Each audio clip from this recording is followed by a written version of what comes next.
So nice to have you. Radha is a critical scholar, social justice activist, barrister and writer from India. Her work focuses on old and new forms of imperialism and colonialism, social and global justice, and straddles a number of disciplines, including law, sociology, development studies, geography, science and technology studies, comparative philosophy and history. And Radha lives in London and teaches law at the School of Law at the University of Westminster. So a lot to learn from her. Exciting to have you. In this session, Radha will be drawing on her book, What's Wrong with Rights? Social Movements, Law, and Liberal Imaginations, highly recommended, to explore the meaning of rights in liberal societies, how rights mediate, the relationships between nature and people, and why activists, like many of us, who wish to change the world for the better, cling on to the idea even when it has not delivered on its promises. So we're going to approach our topic from a critical lens here, which is why for the session and in general for the week, it would be really nice for everyone to keep an open mind and approach the topic with curiosity rather than a judgmental right and wrong lens, so that we can have interesting and generative discussions and an open learning environment, as the topic will open many controversies. And yeah, it would be nice for us all to remember we're here for learning and exploring beyond cultural programming. So yeah, with this, I'm gonna hand over to Radha. Okay, thank you, Lara Lane, for that very generous introduction. Good morning, everyone, for being here. As Lara said, I will be speaking today on the rights and social, whatever I have learned about rights, mainly working as a social justice activist. I think from the program that for a week now, beginning from now, all of you will be engaged in extended conversations about rights and nature, and about rights of nature. So what I plan to do this morning is to sound out some words of caution about rights by going into what is the meaning of rights. What do we mean? What do we understand by rights? And rights have a philosophical basis, a historical basis, political and legal basis. And very often we get some of these things mixed up. So I would like, my aim for today is to bring some clarity on the idea of rights, on the very concept of rights, as experienced by social movements and as experienced by people who work for social justice, which I think all of you in this conference are attempting to do. Now, I will not speak about the rights of nature as such.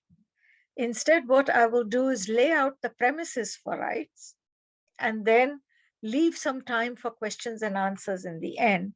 So I'll try and speak for about 40 minutes, 45 minutes, a little more or less, and leave about 15, 20 minutes for questions and answers. And if you have any direct questions, I'm happy to answer them. I won't be using any PowerPoints or any film clips, because my main purpose today is to have a conversation with you, to have a dialogue and an exchange. So that's where I'm coming from. Okay, so let's crack on with rights. I will begin a little by saying with two qualifications when we speak about rights. Yeah, the first one is that the word right, or the word rights, as it is used in European cultural, legal, and political contexts, is not the same around the world. Yeah, there are many languages outside Europe, and the way the word translates In many indigenous language, there is no word for right. And in many languages, there is no word that gives the meaning of rights in the same way. For example, in Hindi and Urdu, which we speak here, the word right is often translated as haq, but haq is closer to justice, to the Western concept of justice, than of right. So there are these linguistic differences we must keep in mind when we speak of rights. Otherwise, we risk talking about decolonizing and universalism of Europe and whatever else, and then you doing the same thing by assuming that everyone means the same thing by rights. So just a word of caution there. And the second qualifier is when I speak of rights, I'm going to be speaking of modern rights. Yeah, because modern rights in Europe, there is a long intellectual tradition of rights that goes to Greek times, and those concepts have more are to do with moral philosophy. But that is not the same with modern rights. So what we are going to speak about today is modern rights, because that's what concerns us directly and immediately. So with those two qualifications, let us go on to how does modern, a bit of history, yeah, of the idea and the concept. How do these modern rights come about? What is their historical origin and source? And here you will see that the main shift comes from around 17th, 18th century. That is when the main shift comes about. And that is when you have a lot of what we call Enlightenment thinkers, people like John Locke, people like Hobbes, people like various others, who come out with this whole idea of rights. Now, why did they have to re-theorize rights? Right? And so that brings us back to what was happening in Western European societies at that time. And what was happening there was a whole transformation in land relations. Yeah, across Western Europe, people were being evicted from land. And for the first time in human history, there was a concerted movement to separate people from land. And when I say land, I mean everything beneath it, above it, in that whole thing. And this is the beginning of European capitalism. European capitalism begins by evicting people from land. And across Europe, you will find all kinds of struggles. In England, we had with the enclosure movements, for example, where peasants rebelled, and peasants have rebelled against this everywhere, and they continue to do this. So the premise of modern law, state, society, everything is the separation of people from land. It's not that there was no exploitation before that, or serfs were not exploited or slaves, but they were not separated from nature. And that is the critical point here. So once the separation from nature occurs, once people are evicted from their land, what happens? Land becomes private property, and everything below and above land becomes private property. So nature becomes a commodity, and people become another commodity that we call the labor force. So now you have people who are evicted from land. So how do they live? They go to the factories, the urban centers, they find jobs, they become wage workers. Even if they're working in agriculture, they work as wage workers. I am generalizing here, but this is the universal trend. And this is what distinguishes capitalist societies from pre-modern societies. So it is based on the whole question of separation of nature and people. And this is a central problem for us today, when we find that 500 years down the track, this whole business of separating people from nature has come a full cycle, and we have neither nature nor people. So we have the immigration crisis on the one hand, where hundreds of thousands of people are just going looking for a place to live and survive. And we have nature, which is climate and all the other things.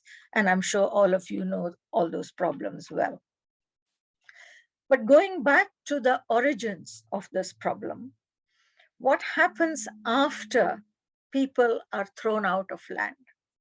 Yeah, there is nothing that in society that does not arise by putting human labor to nature. Everything we have, all the goods, the services, how we live, human existence is possible because we apply our labor to nature. That's how human beings live. So now that this is separated, there is, again, becomes necessary to put these two things together.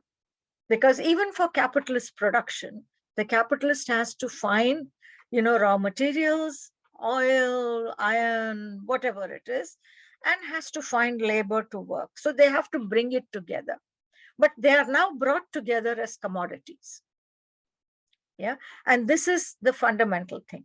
How does capitalism or the capitalist put nature and labor together again to produce more commodities? And this happens through the law. And this is where the law comes in. Yeah. So you have, with modern capitalism, with this eviction of people and land, you have a whole new legal system that comes about. And this legal system establishes nature as private property. So you can buy and sell land. You can buy and sell everything that is below the land. You can buy and sell everything that is above the land. And this is the commodification of nature. But at the same time, there are a whole lot of legal transformations that also commodify human labor. So now you can sell your labor, you can form trade unions so that you increase the price of your labor. Employers will form associations to decrease the price of labor, and so on and so forth. So you have a complete social transformation. Once nature and people are separated, the whole society transfers. Then you have the state, which establishes institutions like the land registry, for example, like contract law, for example, corporate law, for example, and a whole legal framework. So with this very elemental core change, the whole society changes. And this is the society we call modern society. And of course, there are academics and intellectuals who have helped to rationalize and theorize this. So this is how we come to law. And now, what has law to do with rights? So this is the next question. When we speak about law, we usually understand the normative side of law, So we understand law as something like that lays down, you can do this, you cannot do this, you cannot pollute a river, you cannot emit more than so much carbon dioxide in the air or whatever else. So this is a normative part of law. But there is another side of law which we rarely think about, which I think is central to understanding the question of rights. Law also establishes institutions. Yeah. So for example, company law says, you have to declare income of whatever, shareholder rights, whatever it is. But the law also establishes corporations. The law establishes land registry. And then the law creates another law that says you can sell land, you cannot sell land. The law establishes a pollution control board. And then there is another law on the standards. So the standard setting, the normative element of law, is the one that we most focus our attention on because we are interested in reducing the adverse impacts of those standards or having better standards.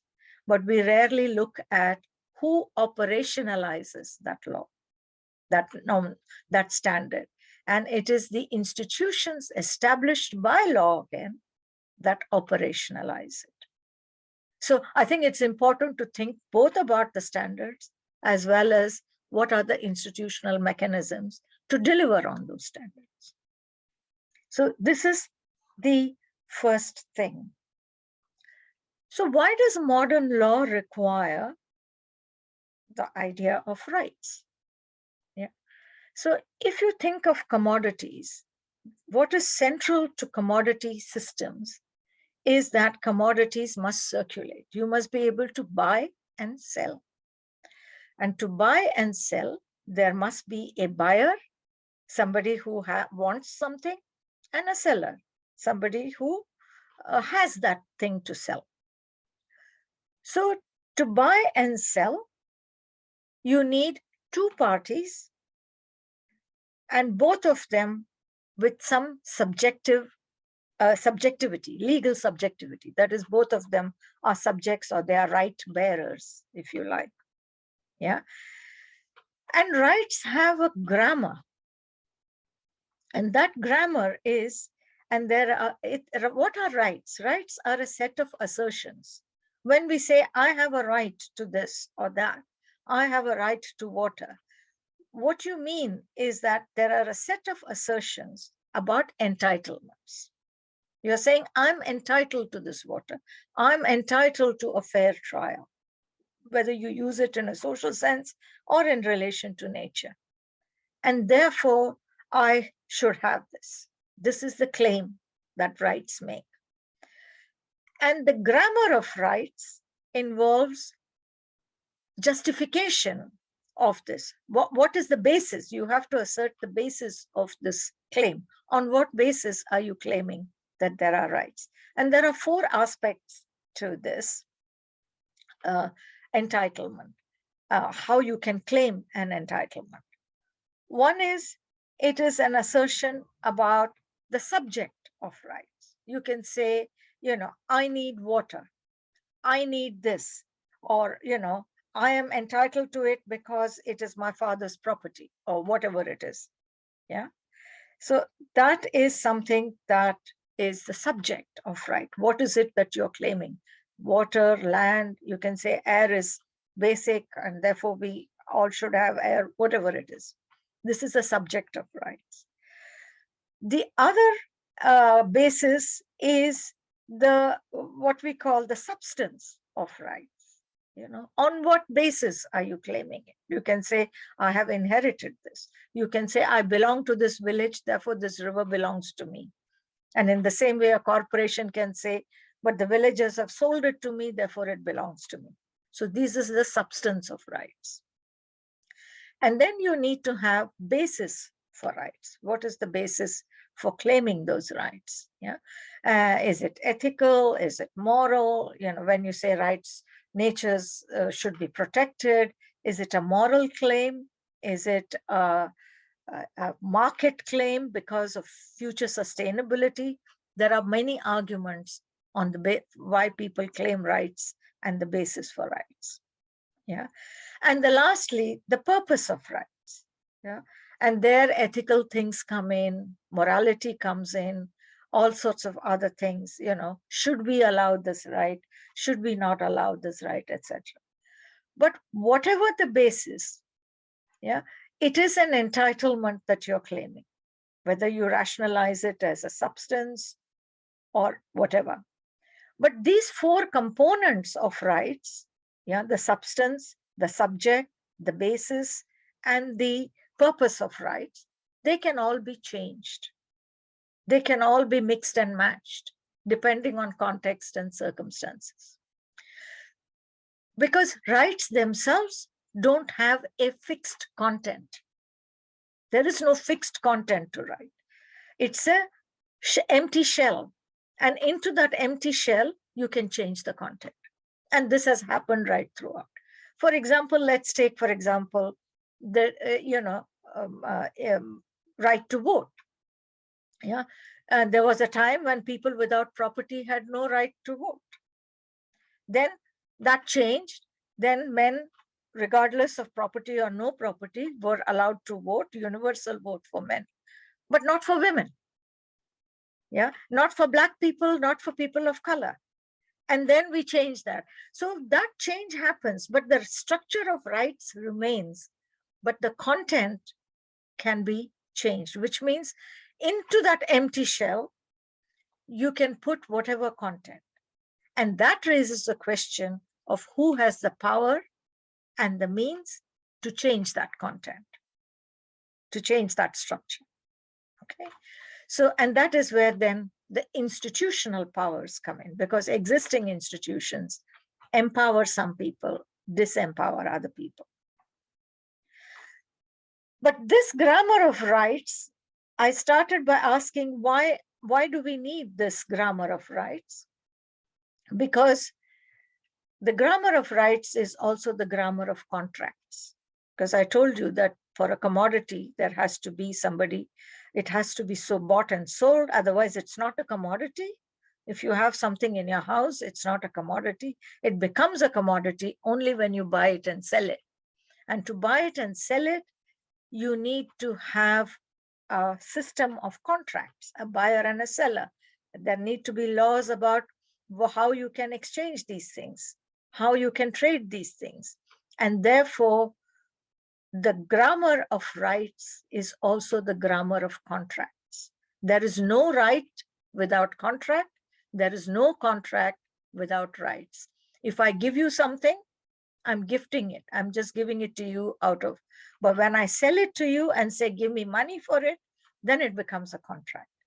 But that contract also requires rights, because if I don't have, if I'm selling you my phone, I must have property rights over the phone to be able to sell it. And you should have the money to be able to buy it. Then it becomes a contract. If I just give you my phone and say, take it, that's not a contract. So the grammar of rights and the grammar of contracts are inextricably divided, entwined, both of them. And there is no capitalism without rights, and there is no capitalism without contracts. And the entire legal edifice of commodification that we are very often critical of depends on this infrastructure of rights and contracts. And so that is something that is essential to understand. And that is why we have a situation where, and this is what my book is mainly about, it comes out of working with social movements. On the one hand, there are social movements who say, oh, we should have rights. We should have human rights. We should have rights to protect land, environment, people, everything. We should have rights. And then you have the World Bank and the International Monetary Fund, and you have, empires like, the United States and their National Endowment for Democracy. They also say you should have rights. And what I'm saying is, you need to stop and you need to ask, how come we want rights and they also want rights? Yeah. Then we get into what I call a linguistic argument or a linguistic struggle. We start saying, but what I mean by rights is not what the World Bank means by rights. Yeah. Or the World Bank says, of course, we like you, we want to respect the environment. We want to respect human beings. We are willing to adopt rights. And we think that the meaning of rights for both of us, for the World Bank, for the American National Endowment for Democracy, and for ourselves is the same.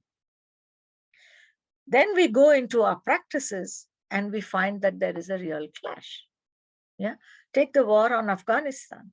We were going to liberate the women, right? And of course, it's great.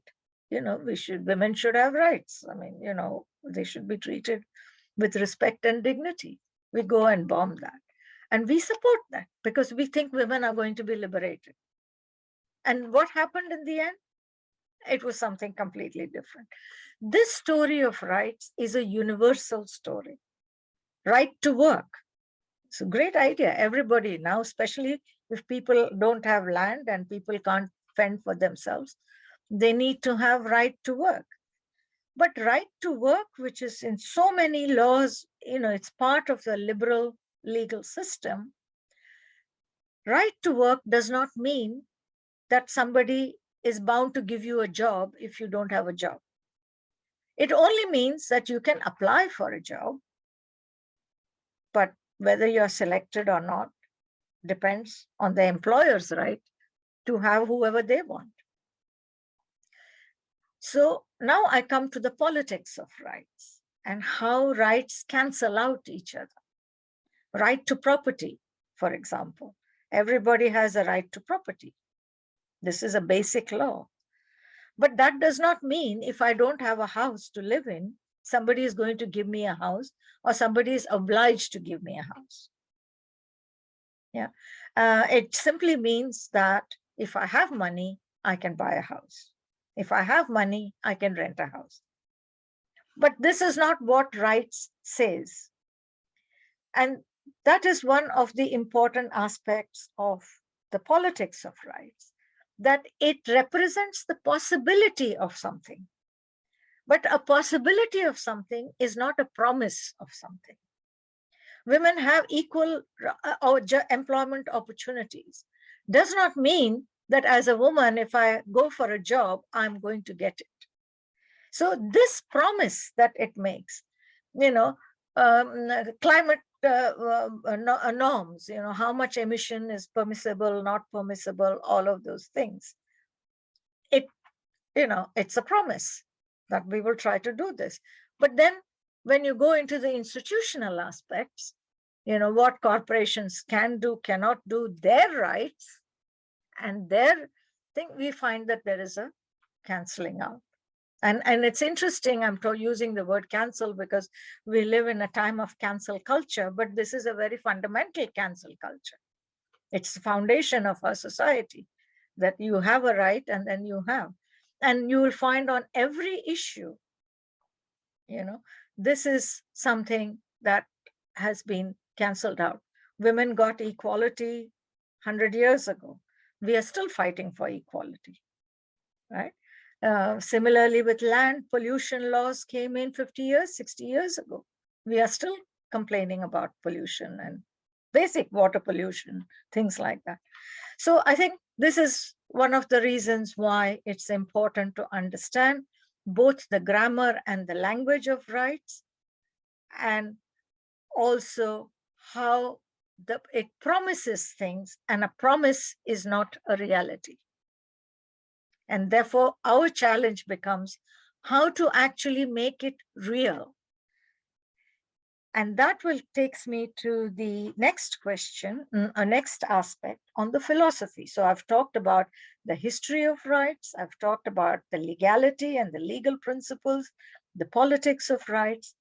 Now let's come to the philosophical foundations of rights that I want to just talk about. Yeah. So the first question that I would ask for me is when we talk about nature and human relationships. Because remember, if the starting point was evicting people from nature, separating people from nature, then we have to come back to the question of what is the relationship between human lives and between nature.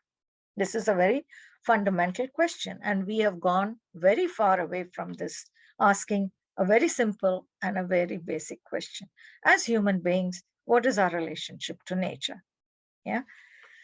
And here I want to just point out, and this may seem like a big philosophical concept, but I think it's also a simple one if you shed all the education that you have received on these things. Nature does not need human beings. Yeah. If the glaciers melt, the glacier does not care what happens to you or what happens to people in the Nordic countries.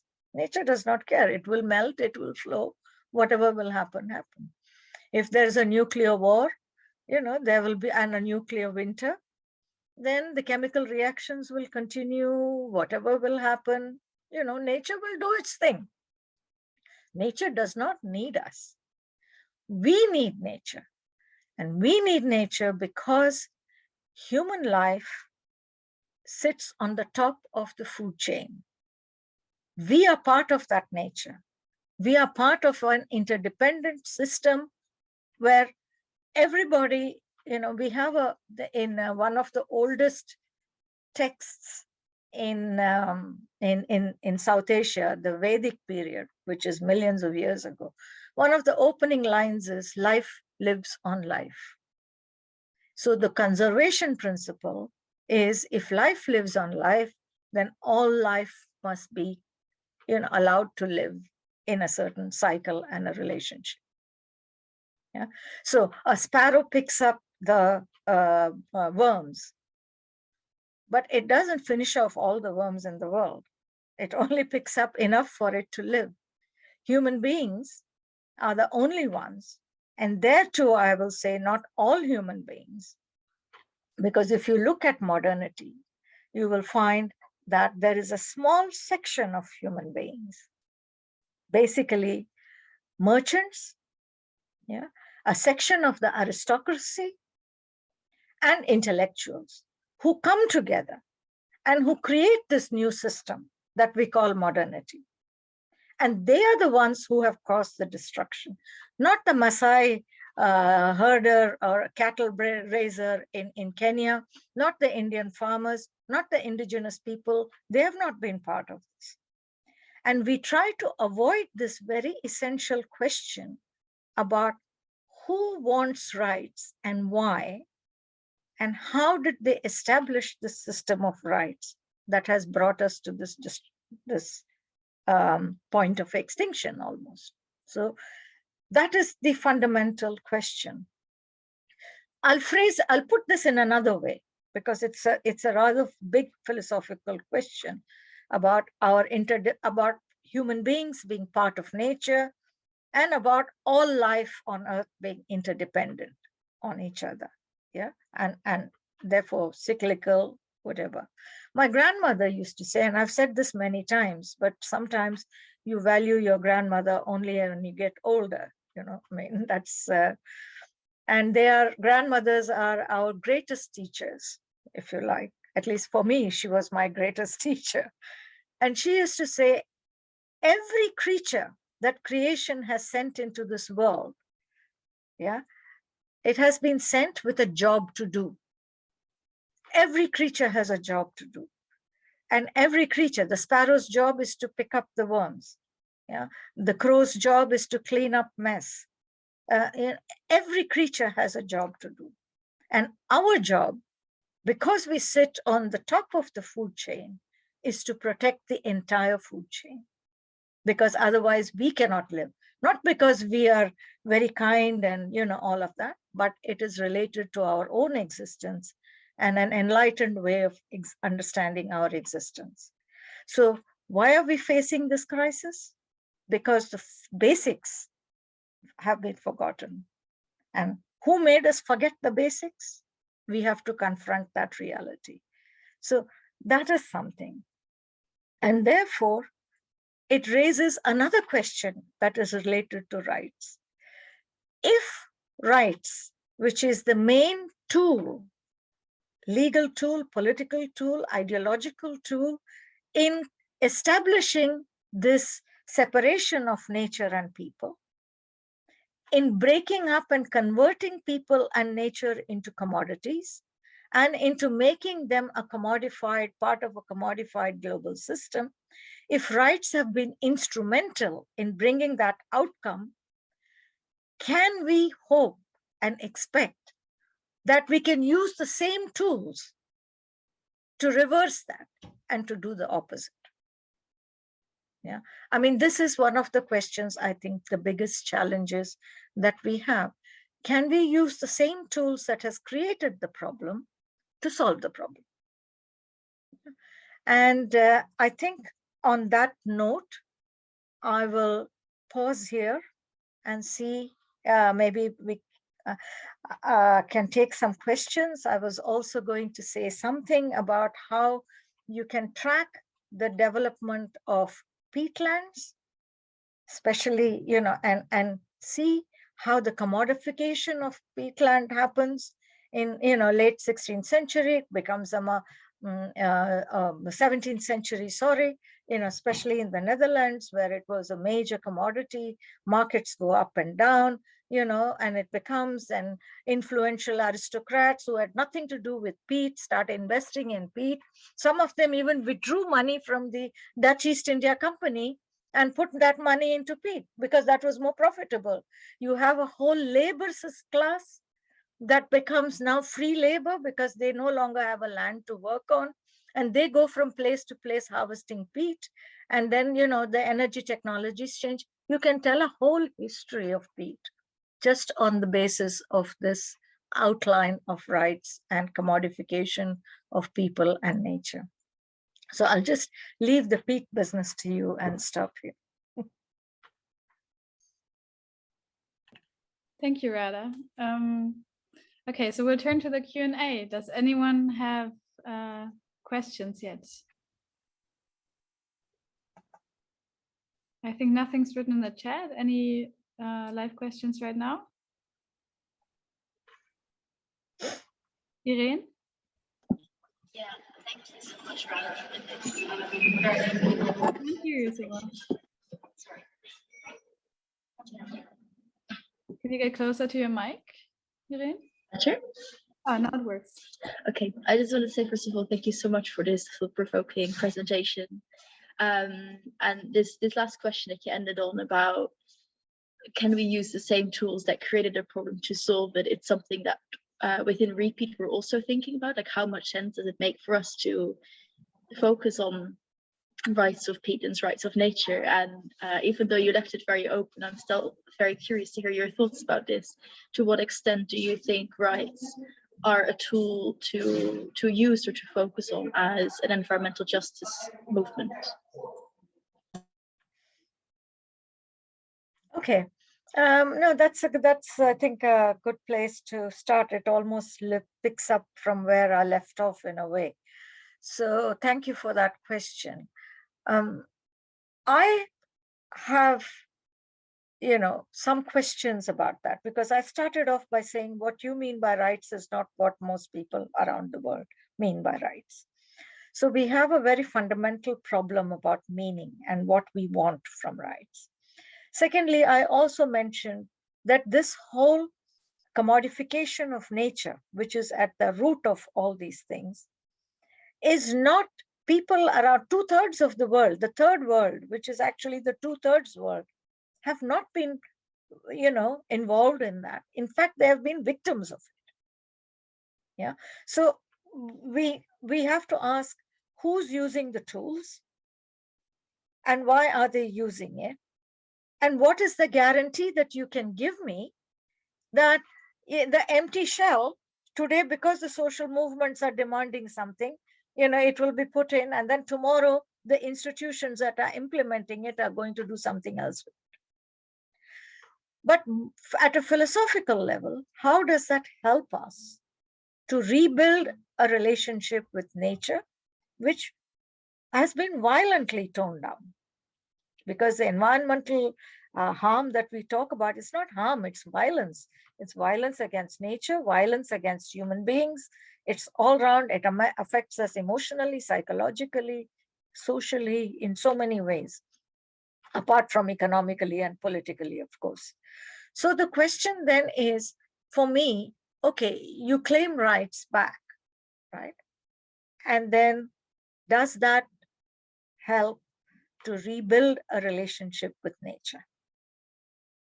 Yeah, because what commodification does, it turns living things, living human beings become an object, the labor market. I'm not labor market. Of course, I sell my labor because I have to live. But, it's that relationship. And therefore, with nature, you buy land. I have to buy land if I want a house. Right? But how does it change that relationship? How does it change a relationship based on, objectified commodities, living things being objectified as commodities? A peat is a living thing. It has its life. Yeah. And then we say you can dig it up and sell it in some market somewhere. Now, how does this change that? Because if we say you should not sell that you should not sell a river, which is happening in many countries now, corporations are buying rivers. If you say you should not do that, then we need to think about how we are going to live with that river.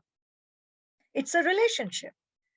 Yeah, it's like, when you're in an abusive relationship, yeah, you can try to reform that person in some ways, but at some point, you have to realize the relationship is important, and you can't, continue an abuse and still try to rebuild another relationship, a good relationship.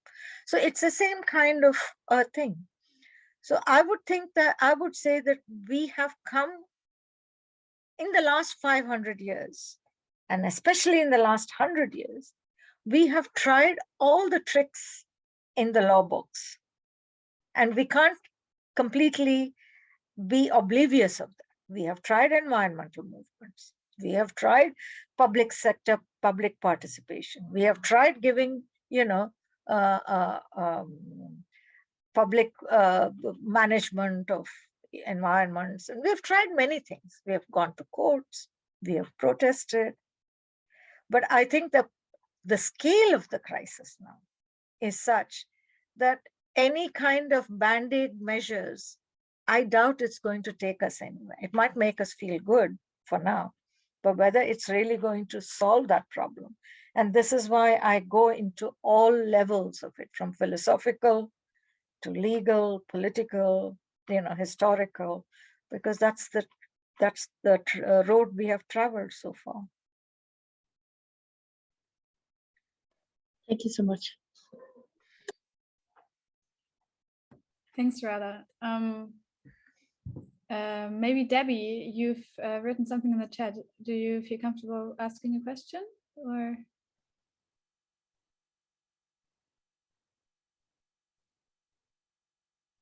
So Debbie, I can't see Debbie right now. Debbie asked in the chat if rights can be seen as equaling peace or not. I think that's what the note is meant to say, and I guess it doesn't, from what Radha has said. Yeah, but it also raises another, I think, an interesting aspect of rights that I missed out, which is that with contracts and with commodity production comes competition. And rights are also a tool for competing, with other people. So I compete for rights with people who already have them, or to take away their rights. And every time I compete for a job with somebody, I am actually, and there's one job and 10 applicants, then 9 applicants are going to lose, and one is going to get the job, right? So this competition is inbuilt into both commodity production, contracts, as well as the whole rights concept. So far from creating peace, it leads to competition and tensions and wars, because everybody then is competing for the same things. And we add, the more people who are separated from nature, the more competition there is going to be between people and the resources. So that would be my. Thank you so much, Radha. I think Beth, do you want to add something to this?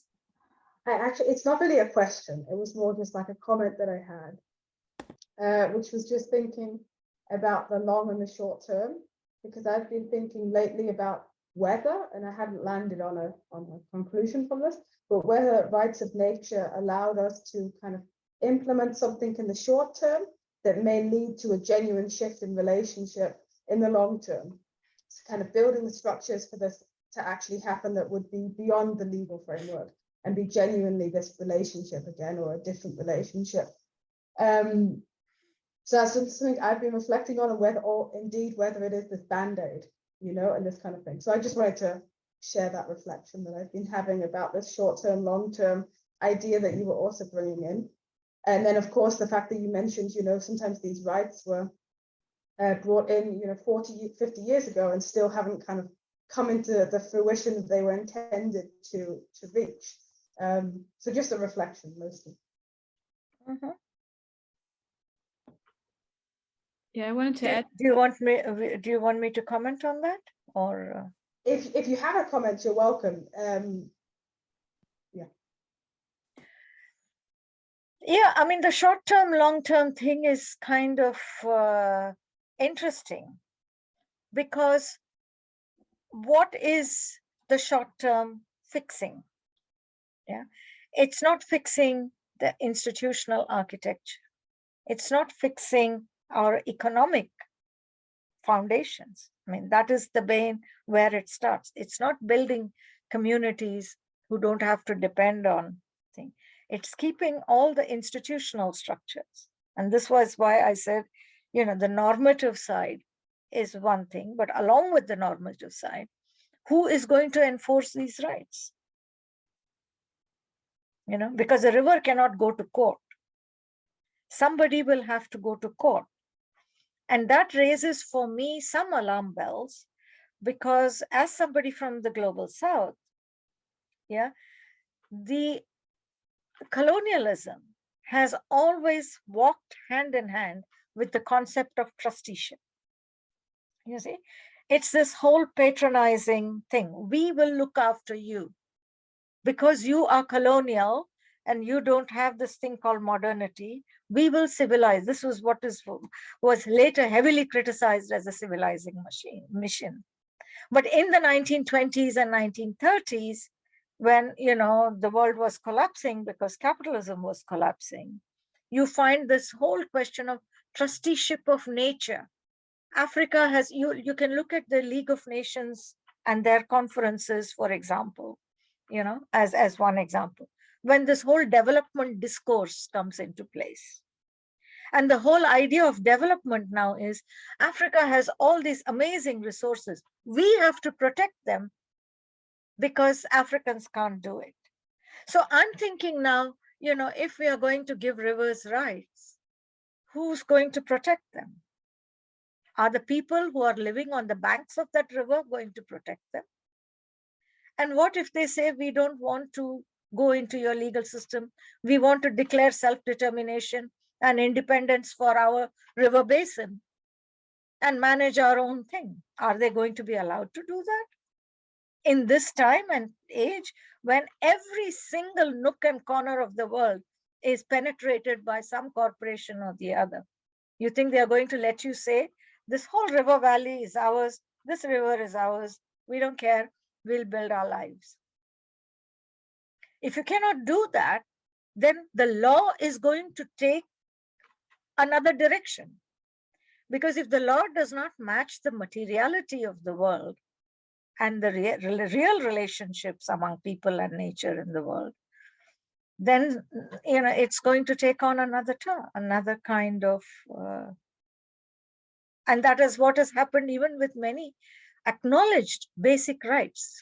For example, take the freedom from torture. It has been there since times immemorial, Magna Carta. But we still have torture because the conditions that allow freedom for human beings, that has not changed. So if there has to be a state system that puts all the opponents into prison, torture is going to be there. So what I'm saying is, let's concentrate on building real economic changes that then can become the basis for these kind of new legal experiments, which will be needed, of course. But without that change on the ground, so yeah. Sorry if it's too difficult. I think it's it's really great what you're learning out here, and we've talked about this in RE-PEAT before too. I think there's awareness that using rights would be something, a short-term solution while we're still in capitalism, to bridge the time that capitalism is still around. As long as capitalism is there, we're kind of aware it's, there's not going to be justice. And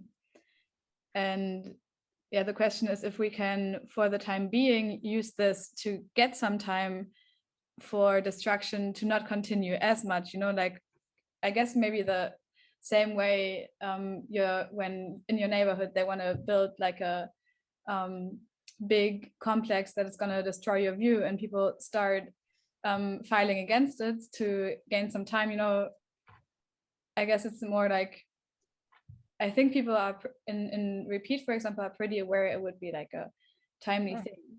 But I'm wondering, would it make a difference for you if we, or like, do you think it would make a difference to try to protect our environment by claiming community rights rather than rights of nature, for example? Yeah, the problem I have with this is about the short term as well as what you're saying. If it's something is happening in your immediate neighborhood, then obviously, you have to use whatever tools you have to, to deal with that. But when we start talking about law, then it doesn't remain only within your community or your country or even within Europe or North America. It immediately becomes a global thing. Yeah. And when it becomes a global thing, what you are actually saying is a global thing. What people there are asking is self-determination. They're not asking for rights. They're asking, just get off our backs, take your corporations back, and let's get on with our lives. So you see, from that point of view, when you make this rights a universal standard, if you're saying that in the Netherlands, we have to use rights in the short term to safeguard whatever we have, well, that is an argument to be had. Yeah. But when you start saying, and therefore rights by themselves become a necessary or a desirable thing, whether in the short term or a long term, then we are forgetting that there's 2/3 of the world who have no rights and who don't want them, because what they want is the freedom to be, self-determination. And I don't see, this temporary universalizing this idea as leading to self-determination for a large number of people, including indigenous people in North America, in Europe, Sami, for example. It doesn't lead them anywhere. So when we talk about rights, are we talking about everybody? Or are we only talking about the, core of European modernity that created this problem for them? I mean, that's something that we need to keep in mind, I think. Yeah, absolutely. That makes sense. Also, especially as you pointed out, if we talk rights or use rights, rights always mean competition with other parties having rights. So that's we kind of stay in this capitalist logic of competition and in this battlefield, which is not autonomy of people and land, I guess. Thank you. Any more questions? And I think it's time that we dared to think, differently and not cling on to things that have, that have been given to us. But this is also a question of courage, intellectual courage, of daring. And that is something that I've been pushing our, activist friends to do. Yeah. Yeah. So I guess the question then is, how do we translate?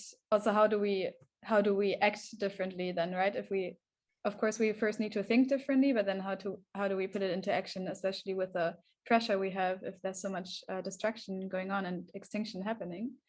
And Mila also asked, are there any other tools available for environmental protection and management that can be used instead?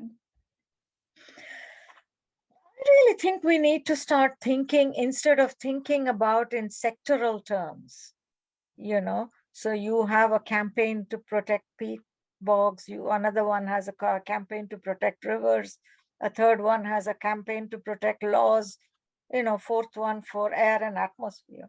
We need to start thinking about local communities who can claim localities, regions, towns, areas, and see how we can organize ourselves there to make that community, a model, or to begin with, in a short term.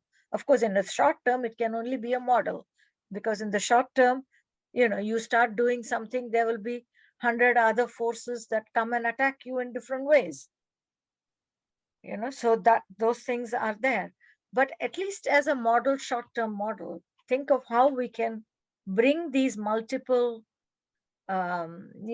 environmental, social concerns together in a particular region or a locality or whatever, and see how can this become a sustainable area.